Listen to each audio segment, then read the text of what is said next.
esposa entre aqueles da sua tradição. E aí quando ele estabelece lá um contato com Labão para casar-se com Raquel, ele firma um acordo de trabalhar 7 anos para casar-se com Raquel, mas no ato da concepção do casamento, ela entregue Leia. E aí tem toda uma situação, banquete, festa, noitada, e geralmente depois de muito tempo já naquela festa, dentro daquele contexto, ele então consuma o casamento, quando vai ver não é Raquel, é Leia. Por mais absurdo que pareça para nós, né? O contexto da época. Então ele reclama, e o que é apresentado a ele como justificativa? Aqui entre nós, o costume é casar primeiro a mais velha, o que aliás eu acho bastante inteligente, né? Casa-se primeiro a mais velha. Então faz sentido para eles, é a sua lei, sua lei consuetudinária, é a sua lei dos costumes, é a sua tradição. Então ele casa primeiro a mais velha e posteriormente a mais nova. Então ele trabalha mais 7 anos por Raquel. E assim ele casa-se com Leia, tá certo? Atendendo esse costume, né, imposto.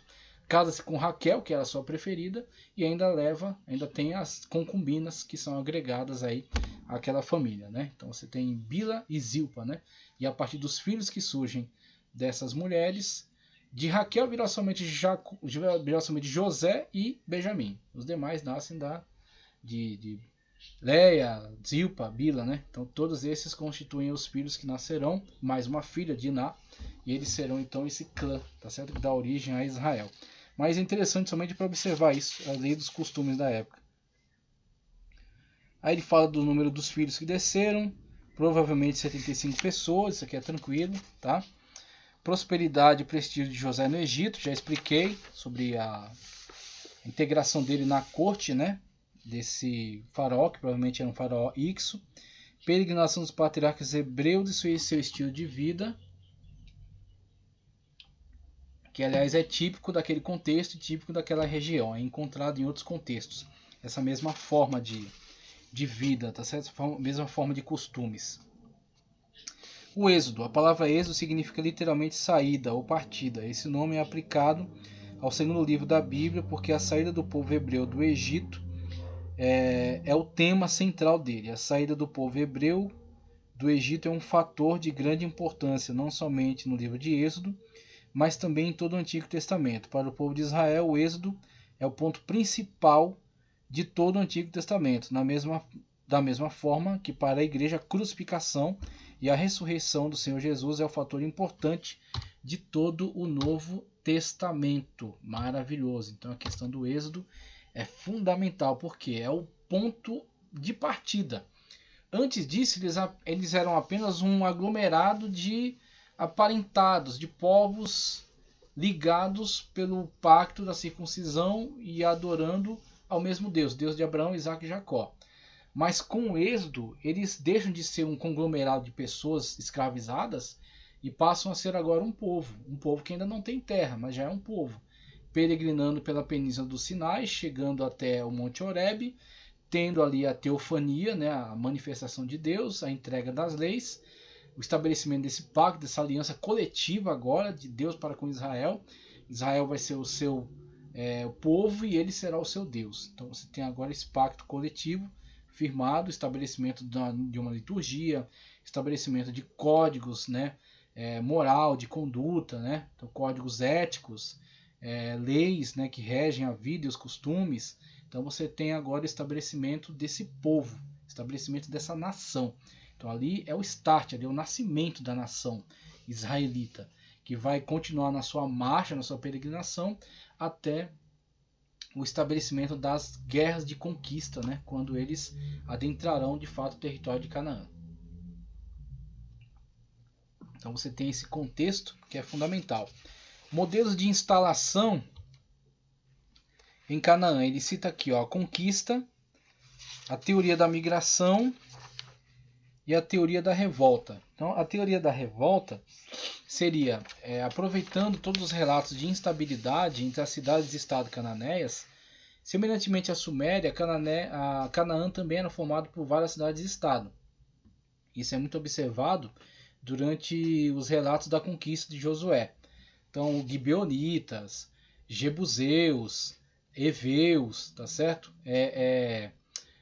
aqueles do norte, de Azor, por aí vai. Então é um conglomerado de cidades-estado. Algumas delas nem eram cidades muradas. Ai, por exemplo, era um aglomerado de aldeias, algumas delas. Então tinha alguns povos que eram bem agrários, bem primitivos, outros eram mais avançados, tinham cidades muradas como Jericó, por aí vai. Então tinha essas diferentes situações. E eles tinham guerras entre si. Um dominava o outro, estabelecia influência, daqui a pouco caía. Então existe uma teoria que diz, olha, eles na verdade entraram em grandes convulsão de revoltas, até que os israelitas, aproveitando disso, foram meio que se incorporando ali, né, se agregando e tomando poder. Então isso aí fala de uma dominação paulatina. Teoria da migração segue a mesma coisa. Eles foram emigrando para lá em levas, tá certo? Inclusive, eu acho que a teoria redacional que diz que há 4 fontes, né, redacionais para o Pentateuco: Javista, Eloísta, Sacerdotal, Javista, Eloísta, Deuteronomista, Sacerdotal. Acho que aproveita um pouco disso também. Diz, ó, vem algumas tribos mais antigas, né, vieram primeiro e começaram a relatar a tradição javista. Depois vieram outras, os eloístas. Depois o povo se constituiu. Posteriormente formou a monarquia. Aí veio a tradição deuteronomista. E só depois do êxodo vai vir a tradição sacerdotal e inventar a Bíblia, né? Pegar um monte de tradições misturadas, costurar e inventar uma Bíblia. Então a teoria redacional meio que trata assim. E eu acho que ela também adota essa teoria da migração. Mas a Bíblia Sagrada nos apresenta o relato da conquista. Então, o que é bíblico? Bíblico é a conquista. Eles saíram, como está em tela, num bloco em torno do tabernáculo, das leis que foram entregues, da autoridade mosaica, que depois é a autoridade de Josué, e adentram Israel, atravessando o Jordão, derrotando Jericó, depois Ai, vão num circuito dominando o sul, depois sobem para o extremo norte, dominando e estabelecendo-se em Gilgal. Né? A partir dali virá todo o contexto dos juízes. Então isso aqui é o relato bíblico. Tá? Em relação à organização deles antes da monarquia, você tem aí outro mapa que ilustra, né, a organização aí das tribos. Isso aqui são algumas evidências, algumas delas são fortes, outras nem tanto, sobre evidências arqueológicas. Esse Ronviet, ele é meio desacreditado, então tem coisa que dá para aproveitar, tem coisa que não dá para aproveitar muito, mas tem aqui essas colunas de Salomão que foram encontradas nas duas margens de onde teria sido feita a travessia. Tem esses artefatos aqui que ele alega serem de carruagens egípcias, né, que se afogaram aí no mar depois da tentativa, né, de Faraó perseguir os israelitas na travessia. Eles descem e aí quando os israelitas saem do leito, Deus afoga-os, né, naquela situação. Então suas carruagens ficam soterradas, como a Bíblia Sagrada mesmo relata que elas estavam atolando na lama. Suposto lugar onde eles ficaram agregados para fazer a travessia. Então você tem, por isso que tem aquela narrativa de que o exército vinha atrás, eles estavam ali presos. Por que eles não se espalharam pelo deserto? Então a possibilidade é essa, que é uma pequena praia cercada de montanhas com um caminho por onde eles chegaram até lá. E o exército de Faraó seguindo também por esse caminho para apertá-los. Aí algumas rodas de carruagem e aqui ilustrações sobre a dominação, né? A guerra contra Jericó, as 6 voltas e o sétimo dia com 7 voltas e as trombetas, né? Muito bem. Outro mapa sobre peregrinação, conquista, o trajeto que eles fizeram para a conquista, depois seguindo ao norte e quero chegar aqui, outro mapa da conquista, travessia do Jordão. Estabelecimento da sede em Gilgal, queda de Jericó, Ai, depois Betel e segue ao norte, tá certo? Para dominar as regiões ao norte. Jericó, vamos seguir adiante. As tribos que ficaram a leste, um mapa geral sobre tribos a leste e a oeste, não é? Aqui as tribos, ao leste ficou Ruben, Gade e meia de Manassés. Ficaram a leste. A oeste, todas as demais, né? Simeão, que foi meio que incorporado a Judá, Judá ao sul, Dan primeiro estava nessa região ao sul, depois ele migra para o norte. Efraim, Benjamim, Manassés, Zebulon, Issacar, Asser, Naftali. Então você tem aí distribuição das tribos de Israel. Aqui os povos com quem Israel interagia na época da conquista. Os filisteus, que eu falei no vídeo passado, que migraram para a região, tentando invadir primeiro o Egito, depois estabelecendo-se aí. As cidades, ó, Gerá, Gerá, Gate, Gaza, Ascalon e Asdod, a pentápole filisteia. Tá? Os povos que estavam presentes aí, amorreus, hititas, perezeus, heveus, girgazeus.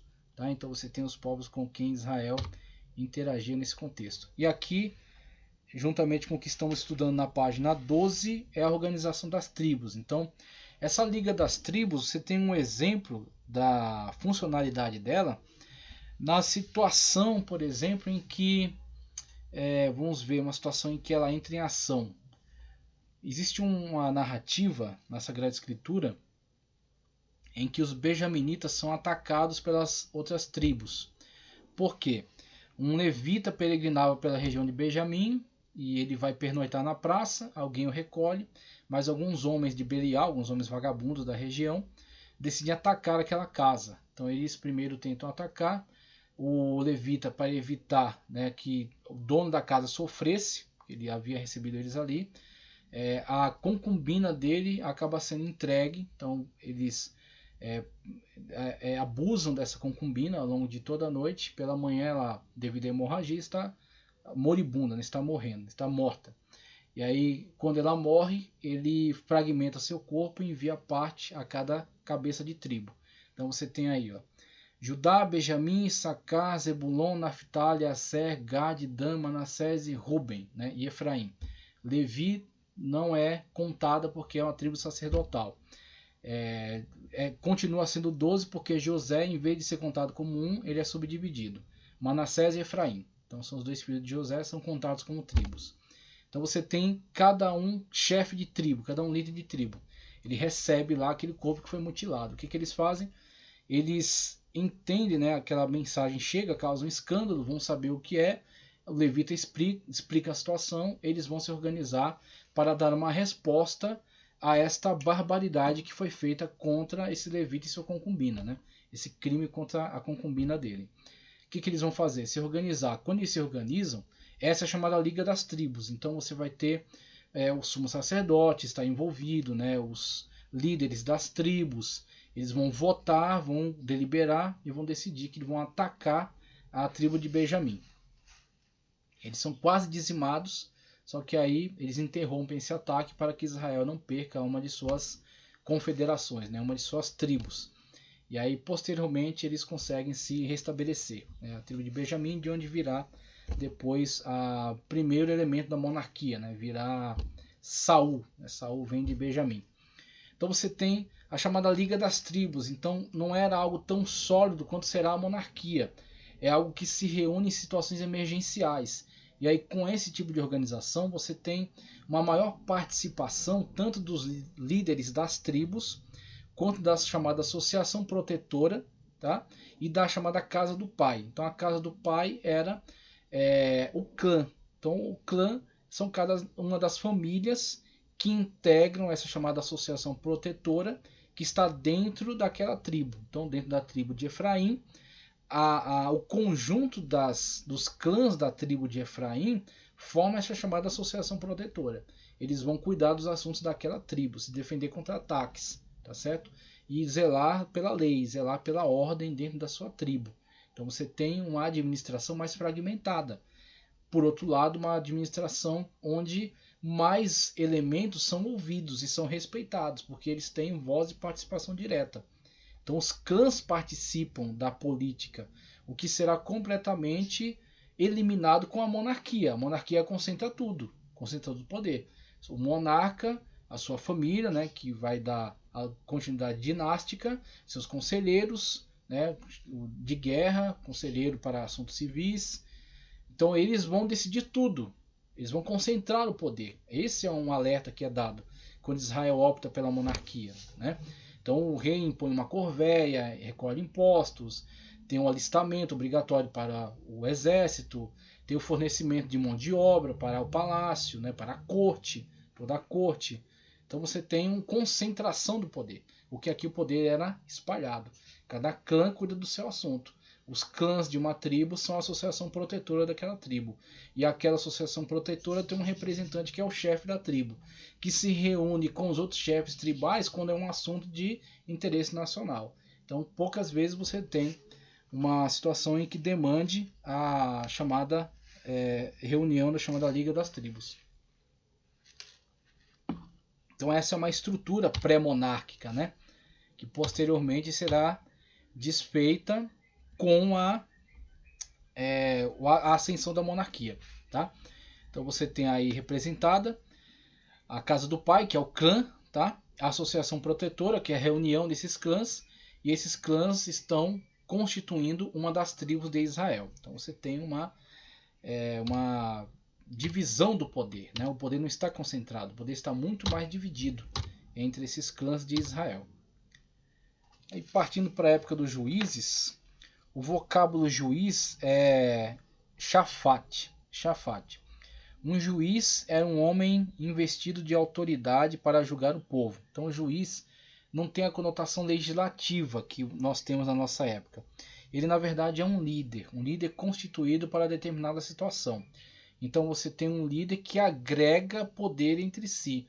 Ele vai reunir, por exemplo, diferentes tribos numa iniciativa militar para libertar Israel de um ataque. Então, muitas das vezes, um juiz se levanta numa determinada cidade e algumas tribos o seguem. E aí ele oferece uma resistência a um determinado ataque. Então, o juiz é um líder carismático, colocado assim, né? Era também juiz. Moisés, além de outros predicados, era também juiz. Outros homens receberam de Moisés autoridade para julgar. Deuteronômio 16, 18. Aí você tem a constituição dos 72 anciãos, que são o que futuramente será o Sinédrio, né? Juntamente com Moisés, eles têm autoridade para julgar as causas de Israel. Em algumas circunstâncias especiais, o sacerdote também podia agir como juiz. Cita Deuteronômio 17, 8 ao 13, Juízes 4, 18. Nos dias de Josué, os juízes eram membros de um concílio geral e atuavam nas cidades para julgar as questões do povo. Josué 8:33, 24:1. Mas nessa lição nos ocupamos em falar de uma categoria de juízes um tanto diferente das demais mencionadas acima. Nos referimos a um período específico em que a autoridade de um juiz era mais notória. Trata-se de um período em que eles agiam como rei, porém com poder limitado. Nem sempre eles podiam agir com autoridade suprema, porque algumas questões eram tribais e não nacionais. Eles agiam com autoridades advindas de Deus. Deus levantava, né, os juízes. Além de atuar como autoridade civil, eles atuavam também como autoridade religiosa, a fim de proteger o povo das idolatrias que rodeavam a nação. Uma característica interessante: o juiz não tem continuidade dinástica, o que mostra que era uma liderança carismática, no sentido, olha, ele agrega essa influência para esse contexto. Ataque midianitas, ataque de amonitas, resistir aos sírios. Então ele concentra poderes para esta demanda. Ok? Então você tem aqui essa liderança carismática que se levanta para esse contexto, dentro dessa região, e aí eliminando esse mal, eliminando esse risco, a sua liderança é desfeita. Tá? Ele é para esse momento. Juízes maiores: Otoniel, Eude, Débora, a profetisa, né? Baraque, Gideão, Jefté, Sansão e Samuel. Samuel tenta ainda estabelecer uma dinastia, colocar seus filhos, mas o povo rejeita. Então, seus filhos não são como você e tudo mais. Que é onde vai vir a transição de Samuel, o último juiz, virá a transição para o primeiro monarca, que será Saul. Juízes menores: Sangar, Tola, Jair, Ibsã, Elon, Abdon, Joel e Abias. Temos aí os juízes. Com relação a cada um deles, um pouco aí acerca dos seus feitos. Otniel conquistou uma cidade cananeia chamada Debir. Pronto, essa foi a missão dele. Havia esse problema, havia este esta ameaça, então ele conquista, né? Ele impulsiona esse ato de revolta contra essa dominação. Eude matou Eglon, rei de Moabe, venceu os moabitas. Pronto, ele só lidou com essa questão. Então, passado esse momento, esse ato, ele não exerce mais influência, não há continuidade dinástica. Sangá matou 600 filisteus com uma guilhada de bois. Débora convenceu a Baraque para que dirigisse o exército israelita ao triunfo na batalha contra Cícera, que era Ciro, tá? Dos Círios. Débora, então, foi mentora, né? Foi aquela que convenceu Baraque, num ato profético, né? Ordenado por Deus, a esse levante. Vamos lá. Tola jogou durante 23 anos. Jair, 22. Jefté, expulso de sua casa por seus irmãos, foi logo nomeado juiz de Israel, vence os amonitas e cumpre sua promessa. Aí a questão da filha, né, de Jefté. Ibissã jogou durante 7 anos. Elon, 10 anos. Abidom, 8. Sansão matou 1000 filisteus com uma queixada de jumentos. Foi enganado por Dalila, destruiu um templo filisteu e julgou durante 20 anos. Samuel, dedicado a Deus desde o seu nascimento, que o chamou diretamente, foi o último dos juízes de Israel e o profeta que ungiu o primeiro rei. Transição de juízes para a monarquia. Tá? E aí, na monarquia, a gente começa a abordar aqui. Eu tenho aqui meio que uma genealogia davídica, né? Uma cronologia davídica dos fatos mencionados aí na Sagrada Escritura, mas a gente primeiro aborda algo sobre Saul, que acabei invertendo aqui, colei antes, né? Então você tem aqui Saul, é o primeiro rei de Israel. Você tem aqui a extensão territorial dos 3 reinos, tá? O Israel na época de Saul, Israel na época de Davi, sinalizado em roxo, Israel na época de Salomão, sinalizado em laranja, onde vai a sua maior extensão. Indica uma extensão até Tifsa, nas margens do Eufrates. Não é que necessariamente Salomão dominasse efetivamente esse território, mas que esse território era aliado de Salomão. Então você tinha um território aliado, um território que não oferecia qualquer tipo de risco, tá? Um território que estava junto com ele administrativamente. Tá? Então você tem os primeiros passos para a monarquia, página 15. Primeiros passos para a monarquia, página 15. Vamos lá. O que ele nos diz aqui?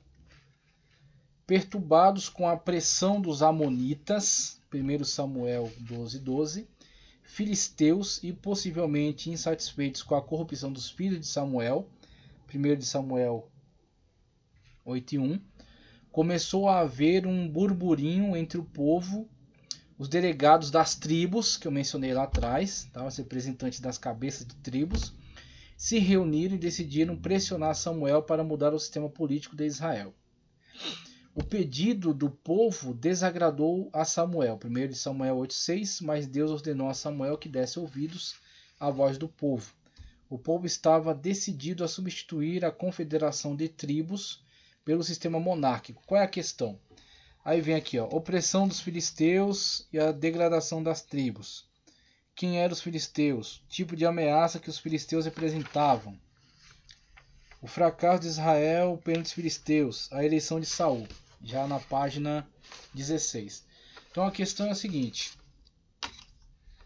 Você tem um sistema que oferece maior possibilidade de participação aos clãs, que são a base da sociedade israelita. Mas, por outro lado, você tem um sistema desagregado. Um sistema que não consegue dar respostas rápidas e coletivas.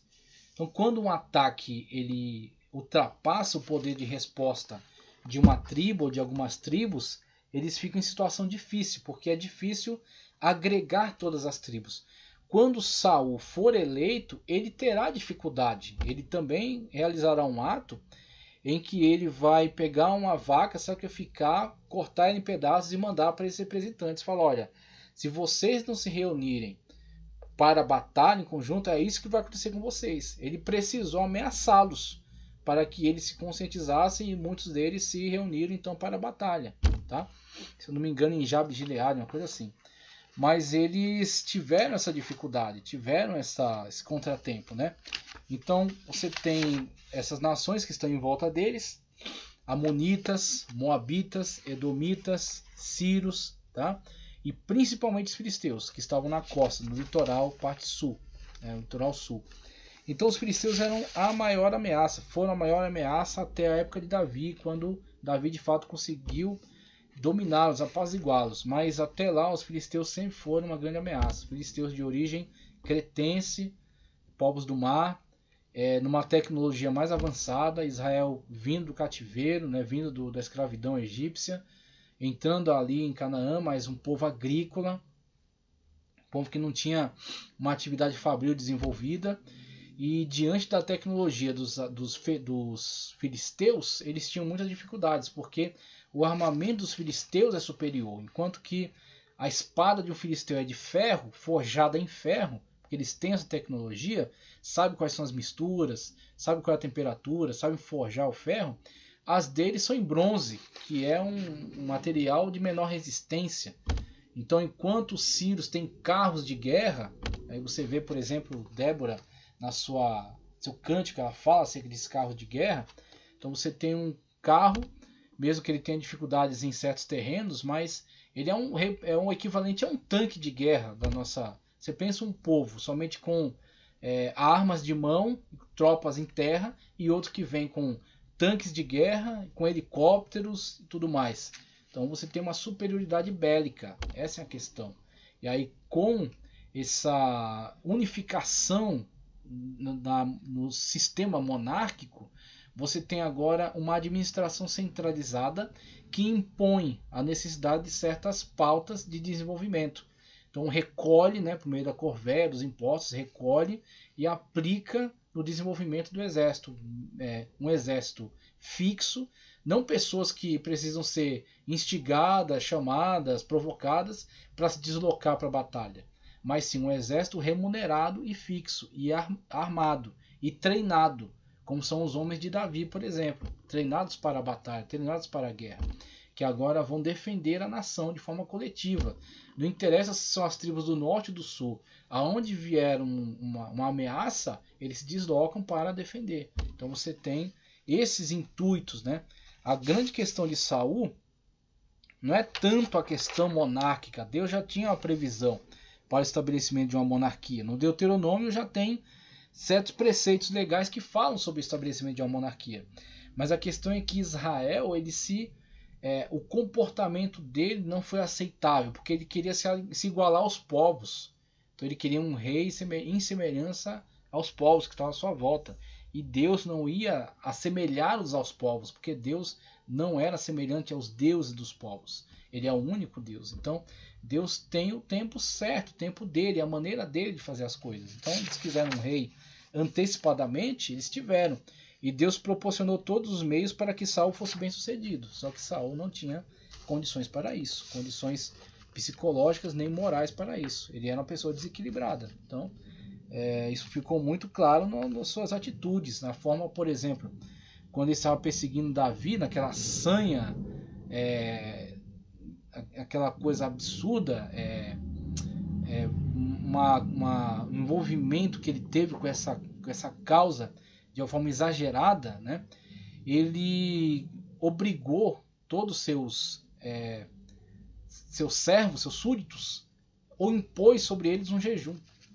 Na verdade, quando eles estavam também em batalha contra os filisteus. Então, tanto na questão da perseguição a Davi, quanto também na guerra contra os filisteus. Ele, levando esses homens para a batalha, impôs um jejum.